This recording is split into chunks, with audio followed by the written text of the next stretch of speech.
It starts in the quiet moments, in the tiny pauses where a child waits, but no comfort ever comes. Maybe you remember it standing in your room, tears still warm on your face, listening for footsteps that never arrived. You learned to swallow your sobs because no one was coming to soothe them. And somewhere between the silence and the shaking, you realized something heartbreaking.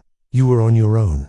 And even now, years later, there's a part of you that still flinches at softness, still braces for absence, still believes comfort is something meant for other people, but not for you.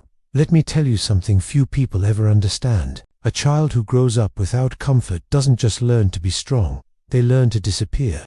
When a child cries and no one comes, the body remembers. When fear rises and no one offers warmth, the nervous system rewrites itself. And when sadness appears and adults expect silence, a child begins to believe their feelings are too heavy, too messy, too inconvenient to be held by anyone. This script is about those children. Children who had no arms reaching back for them. Children who learned to soothe themselves before they even knew what comfort meant. Children who grew up believing emotional support was a luxury reserved for someone else. Psychologists talk about emotional neglect, parentification, insecure attachment, but those words are too clean, too clinical. The truth is far more human. A child who is never comforted learns to shrink their emotions down to bite-sized fragments. They learn to hold their breath when they want to scream. They learn to smile while drowning. They learn to pretend everything is fine because no one has ever shown them what not fine safely looks like. And it changes you. It shapes how you love, how you trust, how you let people in. It shapes your nervous system, hypervigilant, alert, always scanning for threats. It shapes your identity, the strong one, the independent one, the one who doesn't need anything. It shapes your heart, soft but guarded, longing but terrified. This video is not about blaming parents or pointing fingers. It's about understanding the emotional blueprint you never asked for but still live with every single day. You see, when comfort is absent in childhood, it becomes a foreign language in adulthood. You may crave closeness, yet fear it. You may long for tenderness, yet reject it. You may ache to be understood, yet hide your pain. And maybe, deep down, you wonder, why do I feel so responsible all the time? Why do I apologize for having needs? Why does vulnerability make me panic? Why do I feel guilty for wanting support? The answer isn't that you're broken. The answer is that you were never shown what it feels like to be emotionally held. But you can learn, you can heal, you can rebuild what you never received. Before we talk about the signs, the consequences, and the healing, we need to go back to where it all began. Back to the moment your childhood heart first realized it was alone. This is the part of the story most people never talk about, the origin. The moment innocence cracked. The moment you became smaller than your feelings. The moment your emotional world became something you had to manage by yourself. Let's go there gently. It never happens in a dramatic explosion. There are no violins playing, no thunder in the distance. It happens quietly, so quietly that even you didn't understand what was happening. Maybe you were 5 years old, standing in the hallway after waking from a nightmare. Your heart was pounding, your breath shaky. You walked to your parents' room, hoping they would notice the fear in your voice. But they were too exhausted, too distant, too distracted, too overwhelmed. Maybe they mumbled, "You're fine, go back to bed." And with that sentence, a piece of your emotional world dimmed. Or maybe it was the way your tears seemed to bother them, the way they sighed when you cried, the way they called you dramatic or too sensitive, the way they turned away at the precise moment you needed them to turn toward you. You learned quickly pain must be hidden. Fear must be swallowed. Sadness must be silent. Some children learned to ride bikes or tie their shoes. You learned how to regulate adult emotions. Maybe your home was chaotic fights behind thin walls, slammed doors, unpredictable moods. You could sense tension before anyone said a word. You became the emotional thermostat, monitoring everyone else's temperature. You learned to keep yourself small so the household wouldn't erupt. Comfort wasn't available, so you settled for stability, even if it meant discomfort. Or maybe your home wasn't explosive at all. Maybe it was cold, quiet, emotionally hollow. A parent can be physically present and emotionally absent at the same time. And that absence, those empty spaces where comfort should be lived, shapes a child in ways most adults will never comprehend. Picture yourself at 7 years old, holding your report card, hoping for praise. Instead, you got a nod, or a distracted good job, or nothing at all. Positive moments passed without connection. Painful moments passed without support.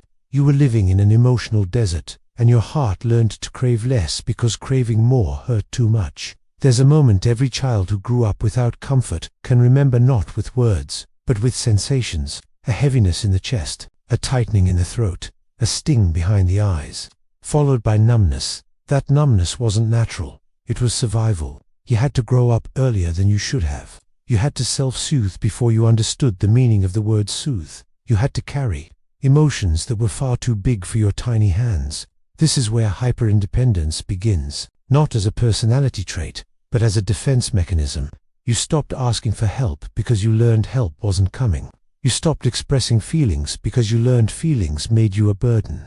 You stopped expecting comfort because expectations turned into disappointment. In psychology, this is called an attachment injury, one that teaches the child that the world is unsafe and people are unreliable. But to you, it didn't feel like a psychological wound. It felt like growing up alone even while living with others. You might have watched other kids run to their parents when they fell, receiving hugs and soothing words, and you stood there, observing something that felt foreign, like watching a language you never learned.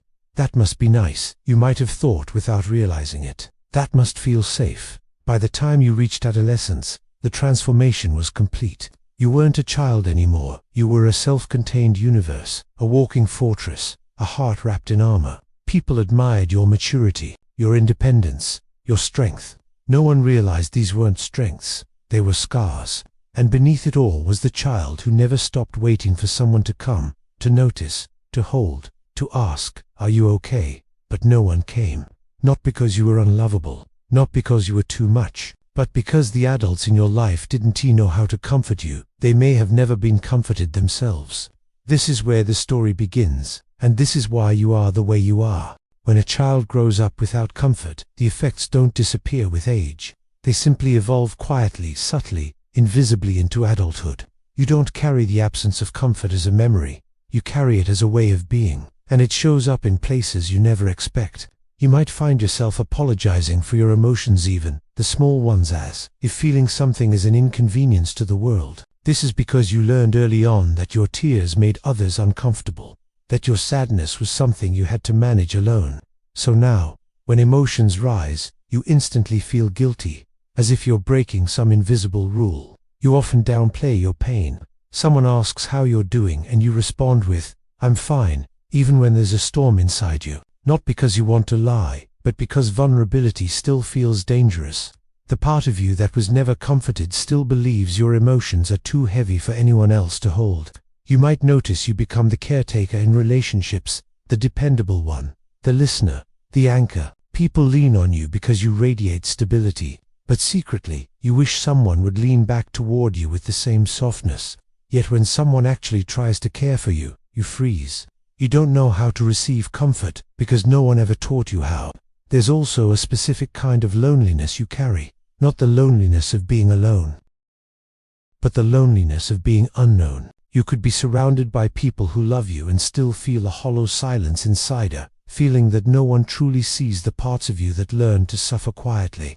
You become emotionally self-contained because that's the only way you survived. You might struggle with asking for help, not because you don't need it, but because your body still remembers the sting of unmet needs. You learn to rely on yourself because relying on others felt like betrayal waiting to happen. You tend to minimize your struggles while admiring others for simply expressing theirs. You think, why is it so easy for them? But you forget they had someone who comforted them, who showed them their feelings weren't burdens. You didn't have that map. You had to build yourself without guidance. Another sign is hypervigilance. Your nervous system is always scanning the environment, always alert, always ready to soothe yourself before the discomfort becomes too much. This comes from childhood moments where no one helped you regulate. Your brain learned that you must anticipate danger before it arrives. And then, there's the mask. That perfect, put-together facade you wear so naturally that people don't even notice you're hurting. You've spent years perfecting the art of appearing okay. Inside, you might be carrying worlds. Outside, you seem calm, composed, unshakable. You became a master of emotional invisibility. And finally, one of the most painful signs, when someone offers you sympathy or kindness, it almost hurts. Your body tenses, your eyes avert, your heart flinches, because comfort feels unfamiliar, too intimate, too exposed, too vulnerable. You don't know how to let it in, yet you crave it more than anything. These signs aren't weaknesses. They are echoes of a childhood where your emotions were left unanswered. They are symptoms of a nervous system shaped by silence, and they are more common than you think.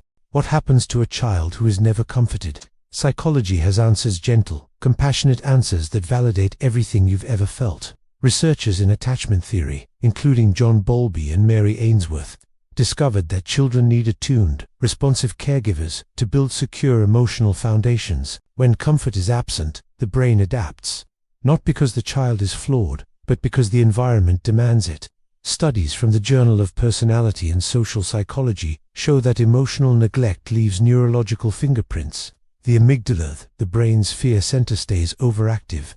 This leads to hypervigilance, anxiety, and difficulty trusting others. Meanwhile, the prefrontal cortex, responsible for emotional regulation, develops differently when a child is forced to self-soothe without guidance. Carl Jung's work on the shadow self speaks directly to this experience. The emotions you weren't allowed to show, the fear, the loneliness, the sadness, didn't disappear. They were pushed into the shadows. And as adults, those shadows follow you in subtle ways. Perfectionism, emotional distance, fear of vulnerability.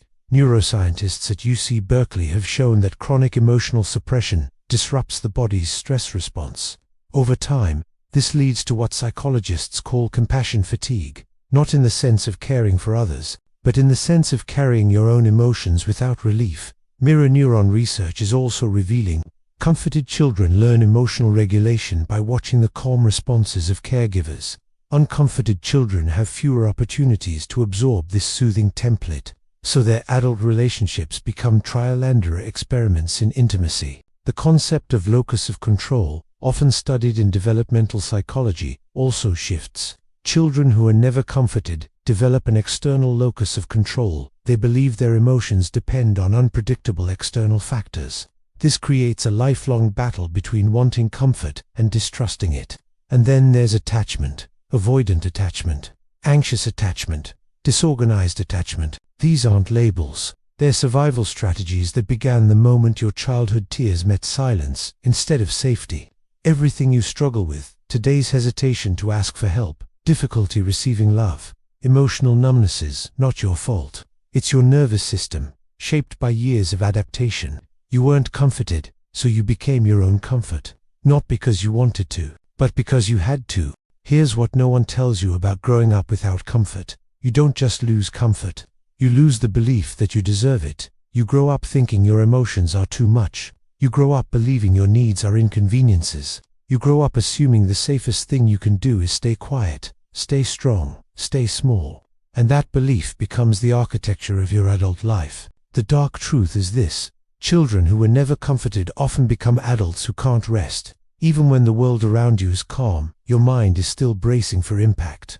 Your shoulders stay tense, your breath stays shallow, your heart stays guarded, because somewhere inside, there's a buried child who still expects silence instead of soothing, withdrawal instead of warmth, judgment instead of gentleness. Another hidden reality is that you overfunction in relationships. You become the reliable one, the problem solver, the emotional rock, not because you, Dan T, have your own needs, but because you never learned how to present them without feeling ashamed. You end up comforting others the way you wish someone had comforted you. It's compassionate, but it's also heartbreaking. And then there's the self-gaslighting. One of the most painful consequences of not being comforted is that you start to invalidate yourself. You tell yourself you're overreacting. You convince yourself you shouldn't feel what you feel. You minimize your wounds because no one ever took them seriously. The inner voice that should have been tender becomes sharp, dismissive, impatient, because it was modeled after the absence you grew up with. You may even crave closeness, yet sabotage it. When someone offers real emotional intimacy, you pull back. You feel exposed. You feel unprepared. You feel like you're walking into a room you were never taught how to enter. What people don't see is the silent screaming inside you, the longing to be held, the ache for someone to whisper, "You don't have to do this alone." But that longing is tangled with fear. Fear of being misunderstood, fear of being judged, fear of being abandoned one more time. This creates a painful paradox. You want comfort more than anything, and fear it more than anything. The dark truth is that you learned to survive without emotional safety. But survival isn't the same as living. You adapted so well to the absence of comfort that you forgot comfort is a basic human need. Like warmth, like air, like water. You spent years building emotional armor thick enough to protect a child, but heavy enough to exhaust an adult. Yet here's what I want you to hear, gently, clearly, truthfully. The absence of comfort was not proof that you didn't deserve it. It was proof that the people responsible for giving it simply couldn't. And the wound you carry is not a sign of weakness. It is a sign of how deeply you were meant to be held. You survived the hollow silence. But now, you deserve more than survival. Here's the part people often skip, the part where you learn that healing is possible, even for wounds carved in childhood. Let me speak to the part of you that still feels small. You are not broken. You are not too much. You are not beyond repair. You are a human being who learned to cope without comfort. And that is a testament to your strength, not your failure. But healing requires softness, the very thing you were denied. The first step is learning to recognize your needs without shame. Your body still reacts like you're the child waiting in the hallway with no one coming. So start by listening to your emotions the way no one listened to you. Notice when you're tired. Notice when you're overwhelmed. Notice when you need support, even if asking feels terrifying. The second step is practicing receiving comfort in tiny doses. Let someone hold the door for you. Let someone listen without interrupting. Let someone say, "Are you okay?" And tell them the truth, at least a small part of it. You don't have to let people all the way in at once. You can open the door slowly. The third step is shadow work, meeting the parts of yourself you had to hide. Carl Jung said, "The shadow is everything we refuse to acknowledge about ourselves." For you, the shadow contains the uncomforted child, the tears, the fears, the longing, the softness. Sitting with these parts isn't weakness, it's reclamation. The fourth step is building emotional safety. Your nervous system learned survival mode.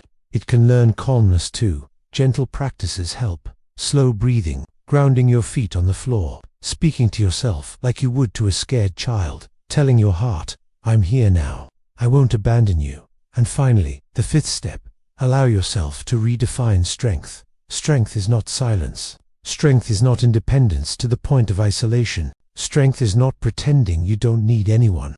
Strength is letting yourself be human. Strength is letting yourself be held. Strength is rewriting the story that began in childhood. You didn't get comfort back then, but you can give it to yourself now. And slowly, courageously, you can let others give it to you too. Healing doesn't require perfection. It requires permission. Permission to be seen, to be human, to be soft. And you are ready. You wouldn't be here if you weren't. Me, leave you with this. You survived a childhood that asked you to grow up too fast. You survived silence where there should have been soothing. You survived emotional deserts that would have withered someone less resilient. But survival is not where your story has to end. You are allowed to rest now. You are allowed to need people. You are allowed to want tenderness without apologizing for it. That child who waited for comfort, they're still inside you, and they are still waiting.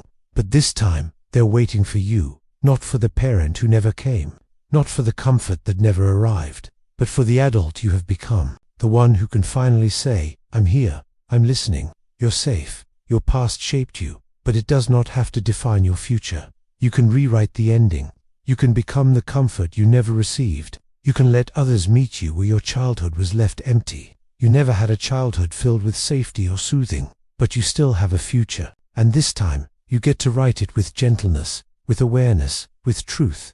You are not hard to love. You were simply taught not to expect love. But the world is still wide, and it is waiting for you. And so is comfort. Not the kind you begged for as a child, but the kind you can finally give yourself now.